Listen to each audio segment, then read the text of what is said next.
હાય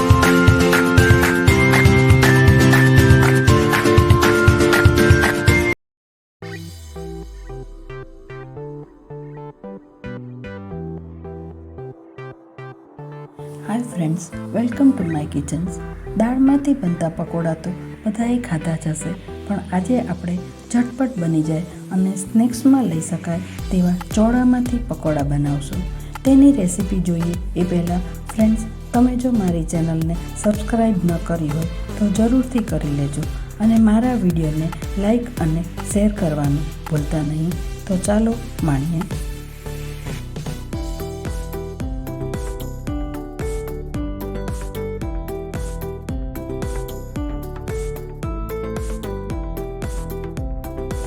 સૌપ્રથમ આપણે સફેદ ચોળાને 5 થી 6 કલાક પલાળી અને પછી તેને મિક્સરમાં ગ્રાઇન્ડ કરી લઈશું.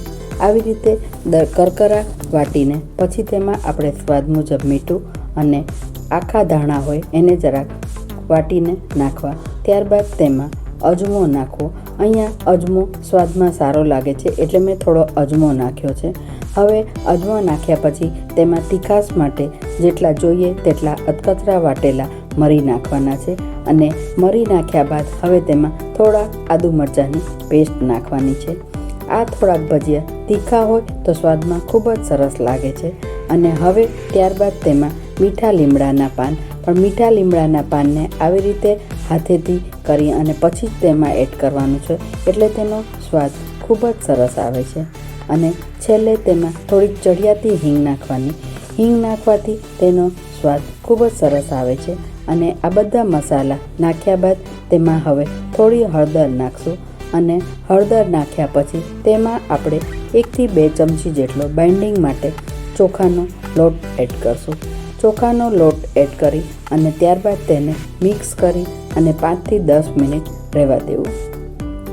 5 થી 10 મિનિટ પછી આપણે જે તેલ ગરમ મૂક્યું હોય તે તેલ તેમાં 2 ચમચી એડ કરવું અને તેલ નાખ્યા બાદ તેને આવી રીતે હાથેથી ખૂબ જ ફીણવું. હાથેથી ફીણવાથી આ જે બેટર છે તે ખૂબ જ ફ્લફી બની જશે. આપણું પકોડી માટેનું બેટર રેડી છે. આપણું તેલ ગરમ થઈ ગયું છે નહીં તે જોવા માટે આપણે એમાં થોડુંક બેટર તેલમાં એડ કરશું. હવે તેલ ગરમ થઈ ગયું છે એટલે આપણે ગેસને થોડો ધીરો કરી દઈશું. પકોડી નાખતા વખતે મીડિયમ ગેસ ઉપર પકોડી નાખવી. આમાં તમે ઈચ્છો તો ડુંગળી પણ એડ કરી શકો છો, તેનો સ્વાદ પણ સરસ આવે છે. હવે આપણે બધી પકોડી વારાફરતી નાખી દીધા બાદ તેને તરત જ હલાવવું નહીં. અને જો આ રીતે હલાવો તો એના ઉપર થોડું આવી રીતે તેલ નાખી દેવું અને ત્યારબાદ નીચેથી સહેજ ગોલ્ડન બ્રાઉન થઈ જાય એટલે આપણે તેને ટર્ન કરી દેવું અને આ રીતે બધી તળાઈ જાય ત્યારબાદ તેને આપણે એક ડીશમાં કાઢી લેવું. હવે આપણી બધી પકોડી તૈયાર છે. આપણે તેને એક ડીશમાં કાઢી લઈશું. આ પકોડી ધીરા તાપે તળવાથી ઉપરથી ખૂબ જ કડક થાય છે અને અંદરથી એકદમ પોચી બને છે એટલે સ્વાદમાં ખૂબ જ સરસ લાગે છે. તો તૈયાર છે ક્રિસ્પી અને સ્વાદિષ્ટ એવા ચોળામાંથી બનતા ગરમા ગરમ પકોડા.